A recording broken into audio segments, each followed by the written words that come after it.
తెలంగాణ రాష్ట్ర ముఖ్యమంత్రి రేవంత్ రెడ్డి ఎంతో ప్రతిష్టాత్మకంగా చేపట్టిన ఇందిరా మహిళా శక్తి పథకం ద్వారా తెలంగాణలోని అన్ని వర్గాల మహిళలకు ఇందిరమ్మ చీరలను అందించే కార్యక్రమాన్ని శ్రీకారం చుట్టారు. దీనిలో భాగంగా కొల్చారం మండలంలోని కిష్టాపూర్, రాంపూర్, రంగంపేట గ్రామాల్లో ఈ చీరల పంపిణీ కార్యక్రమం ఘనంగా జరిగింది. కొల్చారం మండలం కాంగ్రెస్ పార్టీ ఆధ్వర్యంలో గ్రామ శాఖల అధ్యక్షులు, ఇందిరమ్మ కమిటీ సభ్యులు, సీనియర్ నాయకుల పర్యవేక్షణలో మహిళా సంఘాల సభ్యులకు ఇందిరమ్మ చీరలను అందించారు. అన్ని గ్రామాల్లో ఇందిరమ్మ చీరల పట్ల మహిళల నుంచి మంచి స్పందన లభించింది. పంపిణీ చేసిన చీరలు చాలా నాణ్యతగా ఉన్నాయని మహిళలు సంతోషం వ్యక్తం చేస్తున్నారు.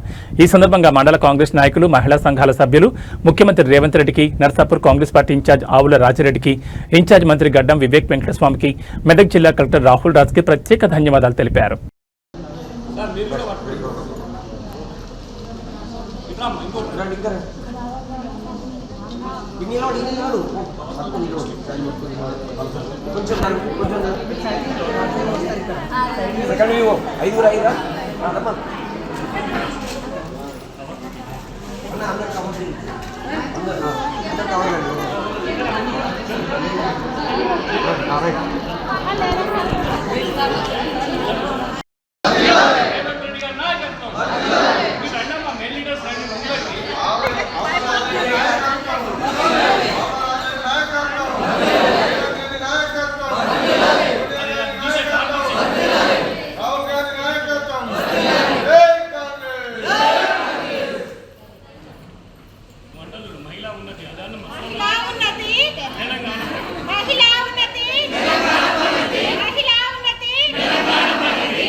నా పేరు మల్లేశం గౌడ్, మన కిష్టాపూర్ కొల్చారం మండల కాంగ్రెస్ పార్టీ అధ్యక్షుడిగా గత 2018 నుంచి పనిచేస్తున్నాం.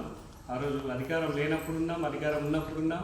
పార్టీని వదలకుండా పార్టీ కోసం, మన నాయకుల కోసం, మన అమ్మలు అక్కల కోసం, అందరి కోసం కూడా అన్ని సమస్యల మీద మనం మాట్లాడుతున్నాం. ఈరోజు మన ఇన్ఛార్జ్ రాజిరెడ్డి గారు ఉన్నారు కదా, వాళ్ళకు సార్ గారికి మనం చాలా దగ్గర ఉంటాం, అందరూ కూడా తెలిసే విషయం. ముఖ్యంగా ఈ బతుకమ్మ చీరల పంపిణీ కార్యక్రమానికి నన్ను ఇక్కడికి ముఖ్య అతిథిగా పిలిచినటువంటి మన రంగంపేట 3 వివో సంఘాల మహిళలకు, అక్కలకు, చెల్లెలకు అందరూ కూడా అదిగిరి సార్ కూడా మన రాంపూర్ విలేజే. ఇక్కడ కూడా గత 3 ఏళ్ల క్రితం సీసీ గారు ఎంపీకి చేసి వెళ్ళాడు. తనకు చాలా ఈ మహిళా సంఘాల పట్ల చాలా అనుభవం ఉన్న వ్యక్తి. తను మా ఊరు పక్కనే కాబట్టి తను అన్ని వివరాలు వివరించిండు. ప్రతి మహిళకు చీర ఇవ్వడమే ముఖ్య ఉద్దేశం. అమ్మ అపోహలకు పోవద్దు. కావాలని కొంతమంది ఇప్పుడు మనం ఇచ్చిన చీర చాలా నాణ్యమైన చీర, మీకు చూస్తే తెలుస్తుంది. గత పాలకులు ఇచ్చిన చీరలకు మన చీరకు తేడా ఉంటుంది కాబట్టి లేట్ అయినా సరే మహిళలకు గౌరవప్రదంగా ఉండే చీర ఇవ్వాలన్న లక్ష్యంతో ఇందిరా మహిళా శక్తి అనే భాగంలో రేవంత్ రెడ్డి గారు మీకు మహిళలకు ఎంత పెద్ద పీట వేస్తున్నాడో మీ అందరూ తెలుసు. ఈరోజు మన ప్రజాపాలన ప్రభుత్వంలో ముఖ్యమంత్రి చేస్తున్న సంక్షేమ కార్యక్రమాలలో ముఖ్యంగా మహిళలను దృష్టిలో పెట్టుకునే చేస్తుంది. ఇంట్లో మహిళలు ఆర్థికంగా కానీ సామాజికంగా ఎదిగిన నాడే మన కుటుంబం బాగుపడుతుంది. మన కుటుంబం బాగుపడ్డ నాడే మన గ్రామం బాగుపడుతుంది.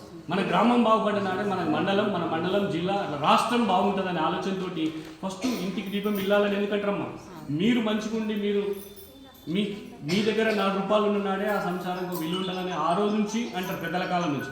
అందుకనే ప్రతి దాంట్లో మీకే ముందు వరుసలో ఉంచుతుంది కాబట్టి రేవంత్ రెడ్డి గారికి మన మహిళా సంఘాల తరఫున, మన రంగంపేట వివో తరఫున కూడా ప్రత్యేక ధన్యవాదాలు. ముఖ్యంగా చెప్పేది ఒకటే విషయం అమ్మ, ఈరోజు మనం ఏదైతే 6 గ్యారెంటీలు ఇచ్చిందో 6 గ్యారెంటీలలో ఫ్రీ బస్ కానీ, మన కరెంటు కానీ, గ్యాస్ కానీ అన్నీ చేస్తూ ఈ ఇందిరమ్మ చీరలు కొంచెం లేట్ అయింది వాస్తవమే. అయినా సరే ఈరోజు మనకు సిరిసిల్లలో మనకు మహిళా సంఘాలకు ఇచ్చింది ఈ కాంట్రాక్ట్ కూడా మీ అందరూ తెలుసు. ఎందుకంటే మన దగ్గర నేతన్నలతో నేయించిన చీరలు ఇంచుమించు తక్కువ 400 నుంచి 500 రూపాయలు కాస్ట్ పడుతున్నారు. ఆ రోజు వాళ్ళు ఇచ్చిన బీఆర్ఎస్ గవర్నమెంట్ ఇచ్చిన సూరత్ నుంచి అక్కడ నుంచి తెచ్చి 50-60 రూపాయల చీరలు ఇచ్చారు, ఇష్టం వాళ్ళకి ఇచ్చారు. అది 100 చీరలు తెచ్చి 50 మందికి ఇచ్చారు, 50 దోపేసారు. అట్లా కాకుండా ఈరోజు ఒక ప్రత్యేకమైన యాప్ తెచ్చి దాంట్లో మీ ఫోటో క్యాప్చర్ చేసి ఆ మహిళకు చీర అందిందా లేదా అనేది అక్కడ సీతక్క చూసుకుంటుంది మళ్ళీ హైదరాబాద్. ఆ విధంగా ఇప్పుడు వివోకి అప్పైపున 772 చీరలు 772 ఫోటోలు కొట్టాలి మనం. ఇప్పుడు నేను లీడర్ వచ్చిన 50 చీరల నుంచి 50 తీసుకుపోనికి వీల్లేదు, వాళ్ళు తీసుకోనికి వీల్లేదు. బరాబర్ ఇంకా 92 చీరలు కావాలి, ప్రతి మహిళకి ఇవ్వాలి. మా బాధ్యత, వాళ్ళ బాధ్యత, ప్రభుత్వం బాధ్యత.